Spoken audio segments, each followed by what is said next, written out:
ভাবুন তো আপনার সব কাগজপত্র রেডি, ভিসার ইন্টারভিউ ডেট সামনে, পরিবারে চলছে প্রস্তুতি কবে আমেরিকা যাব, কিন্তু হঠাৎ একদিন সকালে ঘুম থেকে উঠে মোবাইল খুলতেই চোখে পড়ল ভয়ঙ্কর এক হেডলাইন। আমেরিকার দরজা বন্ধ, পড়ল এক স্থায়ী তালা।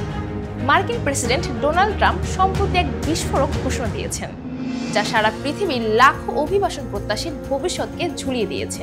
তিনি দাবি করেছেন তৃতীয় বিশ্বের সব দেশ থেকে যুক্তরাষ্ট্রের অভিবাসন স্থায়ীভাবে স্থগিত করা হবে।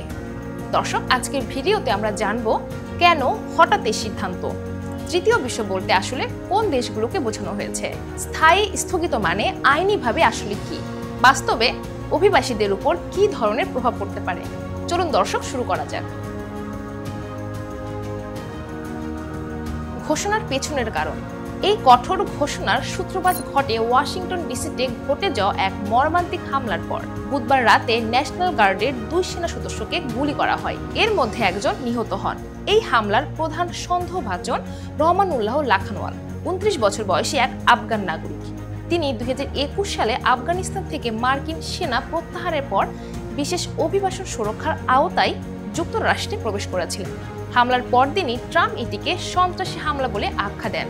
তিনি তার নিজস্ব সামাজিক মাধ্যম ট্রুথ সোশ্যালে পোস্ট করে লেখেন, বাইডেন প্রশাসনের আমলে যুক্তরাষ্ট্রে প্রবেশ করা আফগান সহ সকল বিদেশিকে নতুন করে পরীক্ষা করতে হবে। ঘোষণার পরপরই যুক্তরাষ্ট্রের নাগরিকত্ব ও অভিবাসন দপ্তর USCIS আফগানদের সব ধরনের অভিবাসন আবেদন অনির্দিষ্টকালের জন্য স্থগিত করার কথা জানায়। USCIS এর পরিচালক জোসেফ অ্যাডলো স্পষ্ট জানান, প্রেসিডেন্টের নির্দেশে উদ্বেগজনক বলে বিবেচিত সব দেশের গ্রিন কার্ড কঠোরভাবে পুনঃপরীক্ষা করা হবে। তৃতীয় বিশ্ব মানে আসলে কি?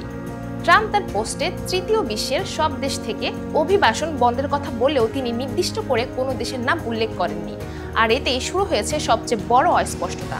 ঐতিহাসিকভাবে বললে প্রথম বিশ্ব পশ্চিমা উন্নত গণতান্ত্রিক দেশ, দ্বিতীয় বিশ্ব কমিউনিস্ট সমাজতান্ত্রিক ব্লক, তৃতীয় বিশ্ব এই 2 ব্লকের বাইরে থাকা আফ্রিকা, এশিয়া ও ল্যাটিন আমেরিকার উন্নয়নশীল দেশগুলো, আজকের ভাষায় যাকে বলা হয় গ্লোবাল সাউথ।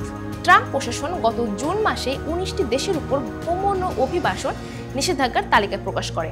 বিশেষজ্ঞরা বলছেন এই অস্পষ্টতা ইচ্ছাকৃত। মিক্সড মাইগ্রেশন সেন্টারের পরিচালক রবার্তো ফোরিন বলেন, দেশের নাম না বললে সাধারণ অভিবাসীদের ভয় দেখানো সহজ হয়, সবচেয়ে বড় ক্ষতি হয় দরিদ্র দেশগুলোর। স্থায়ী স্থগিত মানে আইনিভাবে কি? আন্তর্জাতিক অভিবাসন বিশেষজ্ঞ অভিষেক সাক্সেনা বলেন, এর অর্থ কোনো শেষ তারিখ ছাড়া অনির্দিষ্টকালের জন্য স্থগিতাদেশ। প্রেসিডেন্ট নিজের সিদ্ধান্তে অভিবাসন স্থগিত করতে পারে, তবে কংগ্রেসে পাশ করা আইনের সঙ্গে সংঘর্ষ হলে আদালতে এর চ্যালেঞ্জ হতে পারে। অর্থাৎ এই সিদ্ধান্ত স্থায়ী মনে হলেও আদালতের মাধ্যমে বদলানো সম্ভব। এই ঘোষণার সবচেয়ে বড় প্রভাব পড়বে যুক্তরাষ্ট্রে থাকা বিদেশি পরিবারের উপর। পারিবারিক বিচ্ছিন্নতা। এই স্থগিতাদেশ কার্যকর হলেও যুক্তরাষ্ট্রের বাইরে থাকা স্বামী, স্ত্রী, সন্তান বা বাবা মা দেশে প্রবেশ করতে পারবেন না। এতে দীর্ঘ দূরত্বে পারিবারিক বিচ্ছিন্নতা তৈরি হবে। কঠোর যাচাই বাছাই। ক্ষতিগ্রস্ত দেশগুলোর নাগরিকদের ক্ষেত্রে অতিরিক্ত ব্যাকগ্রাউন্ড যাচাই এবং দীর্ঘ নিরাপত্তার স্ক্রিনিংয়ের কারণে ভিসা প্রক্রিয়া আরও দীর্ঘ হবে। গ্রিন কার্ডধারীরা।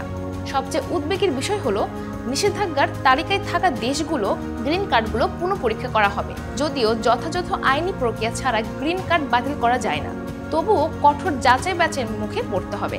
ট্রাম্পের বার্তা স্পষ্ট, যে কেউ যুক্তরাষ্ট্রের জন্য সম্পদ নয় বা আমাদের দেশকে ভালোবাসতে অক্ষম, তাকে এই দেশ থেকে বের করে দেওয়া হবে। ট্রাম্পের এই ঘোষণা বাস্তবে এটি কার্যকর হোক বা না হোক, এর মূল লক্ষ্য হলো সরকারকে কঠোর দেখানো, রাজনৈতিক আলোচনার গতিপথ বদলানো এবং অভিবাসীদের মধ্যে ভয় তৈরি করা। তৃতীয় বিশ্বের দেশ শব্দ ফিরিয়ে এনে তিনি অভিবাসন রাজনীতিতে নতুন উত্তেজনা সৃষ্টি করেছেন। এখন প্রশ্ন, এই স্থায়ী স্থগিতাদেশ আদালতের লড়াইয়ে কতদূর টিকে থাকবে, আর বিশ্বজুড়ে লাখো মানুষের স্বপ্ন আর কতটা থমকে থাকবে। এরকম আরো ইনফরমেটিভ ভিডিও পেতে আমাদের ফেসবুক পেজটি ফলো করুন এবং ইউটিউব চ্যানেলটি সাবস্ক্রাইব করুন।